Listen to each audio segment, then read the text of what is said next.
tem para falar o protetor auricular, o protetor ocular, o óculos de proteção. Você tem que falar um monte de coisa, o próprio capacete. E onde é que é utilizado? É utilizado na construção civil, na indústria, tudo isso. E é obrigatoriedade do trabalhador utilizar. Pô, e quais seriam as manutenções?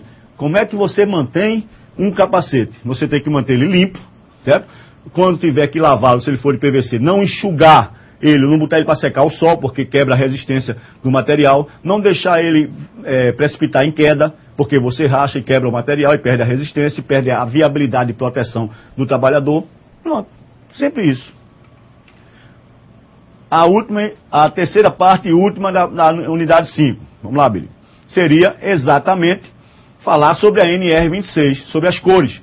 Tem lá no item 26.1.3, a utilização das cores não dispensa. Tem um detalhe, né? Não deve ser adotada cores para segurança, só deverão ser adotadas cores para segurança em estabelecimentos ou locais de trabalho, a fim de indicar o quê? E advertir acerca dos riscos existentes. Cada cor tem uma finalidade.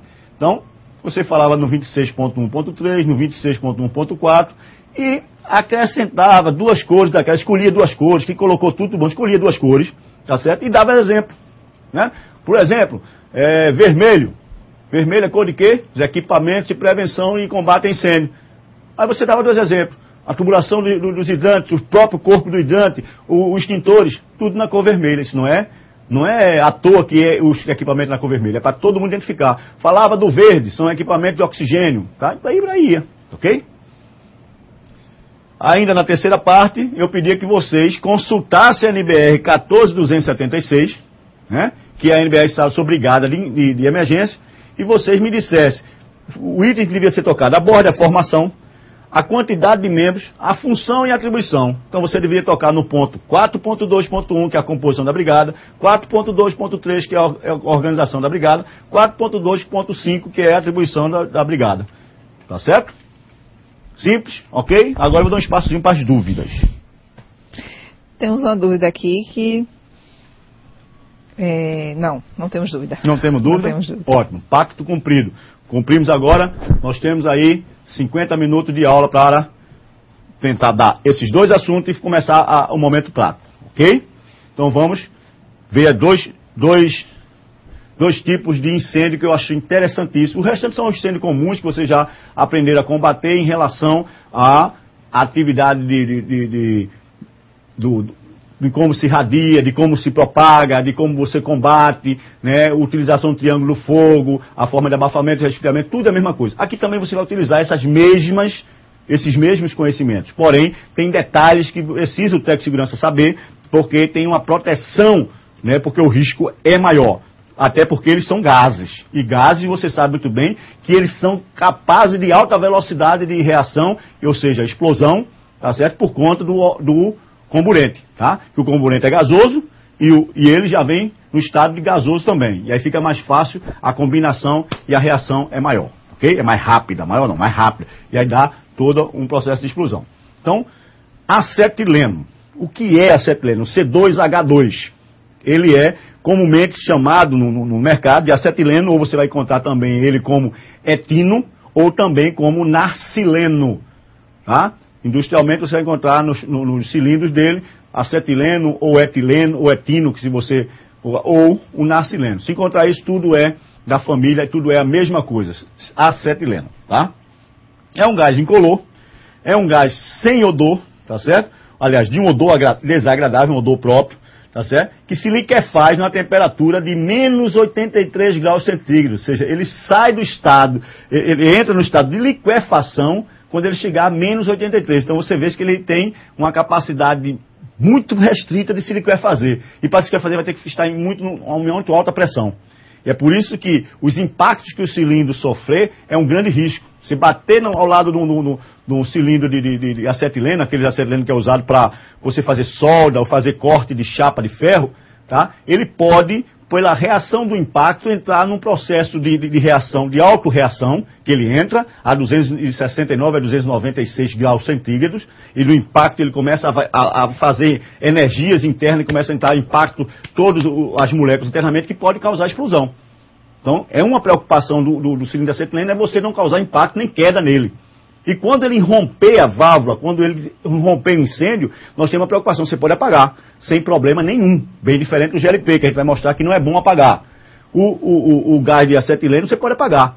Ele vai ficar produzindo pouco gás. Às vezes você pode até, a preocupação dele é não deixar ele explodir. Você tem que fazer um resfriamento no costado, para a temperatura não subir tanto e não aumentar a pressão interna. Tá certo? Resfriamento. E esse resfriamento ou você faz com lançamento de água e você vai acumular muita água, vai ter que ter muita água para poder demorar o resfriamento, ou você transfere este cilindro para dentro de uma piscina, ou para dentro de um tanque, ou para dentro de um lago, sempre na posição vertical. Por quê? Porque o acetileno ele leva para poder fazer a retenção do gás de acetileno a acetona, que a acetona já é líquida, e fica no meio esponjoso que tem dentro do cilindro. Ok? Temos dúvida? Temos sim, do Paulo Currais Novos. Os alunos consultaram a NR23, nela consta que o extintor não deve ser maior que 1,5 metro. Você pode repassar para o professor, por favor? Eles pediram para repassar. Os alunos consultaram a NR23 e nela consta que o extintor não deve ser maior que 1,50 m. A altura do extintor, eu consulto daqui a pouco, quando tiver coisa ele coloca, mas que pelo que eu tenho compreendido aqui da norma, era 1,60 m o ponto mais alto, tá? Mas se estiver na norma, eu posso também falhar, tá? Posso falhando e eu corrijo todas as telas lá que fiz que tivesse 1,5 m. Mas eu não tirei ponto de quem colocou 1,5 m e colocou 1,60 m, não. Eu vi o raciocínio lógico do aluno, tá? Então, não fiquem preocupados com isso, não. Mas eu creio que seja 1,60 m, senão, se estiver identificando aí o item, fica mais fácil para mim consultar aqui, quando eu estiver um pouco mais em off. Pede para mandar o item da NR23. Ok? Então, acetileno, vamos voltar aqui, Billy. Pode formar misturas explosivas, gente, em contato com o ar. Então, veja, ele tem um limite de explosividade muito alto, vai de 2,3% a 100%. O limite inferior é baixo, 2,3%, e o limite superior é 100%.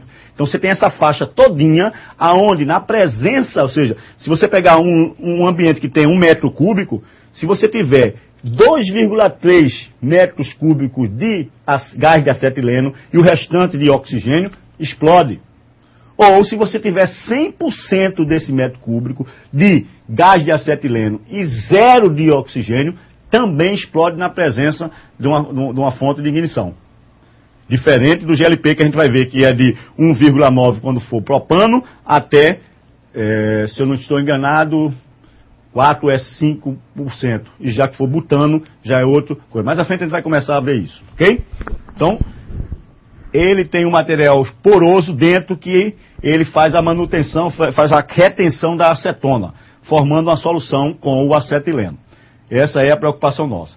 Então, é um gás de asfixia simples, ou seja, é asfixiante, né? Contém um acetileno líquido sensível ao choque. Quando ele está concentrado junto com a acetona, ele é sensível ao choque. Ele responde com reação, com um choque acima de 15 psi, é como se fosse 15 quilos batendo na lateral do recipiente, ele faz a liberação de energias internas e pode entrar em provocação de explosão. Essa é a preocupação que tem que ter todo o TST, tá? Propriedades físico-químicas do acetileno. É um gás inodoro, a temperatura e pressão normais, é um odor característico, tem aí o ponto de fulgor baixíssimo, menos 17 graus centígrados, 17,8 graus centígrados, ou 0 grau Fahrenheit, tá? E tem limite de inflamabilidade ou de explosividade do ar entre 2,3% e 100%. Eu falei a vocês. Então, nessa faixa aqui, qualquer ponto explode, tá? Solubilidade em água, em percentual de peso, é leve, e a pressão de vapor dele é a 20 graus centígrados de 43,8 bar, ou 43,635 psi. E aí veja o que é mais interessante para a gente do Tec Segurança, tá? Temperatura de autoignição. Ele entra numa ignição própria, suficiente a 299 graus centígrados.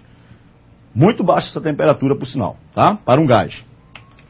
Bom, risco de fogo e explosão. O acetileno pode inflamar pela decomposição acima de 15 psi. Se a pressão chegar acima de 15 psi. O acetileno gasoso é combustível espontâneo, ou seja, ele ao contato com o ar, ele, numa pressão acima de 15 psi, ele entra em combustão, em autocombustão. Os incêndios envolvendo a acetileno ocorrem ocasionalmente em plugs de pressão substitutos de metais fundidos, tá? Na parte superior e inferior do cilindro. Então é por isso que, naturalmente, a gente precisa manter ele na vertical, por conta desses plugs.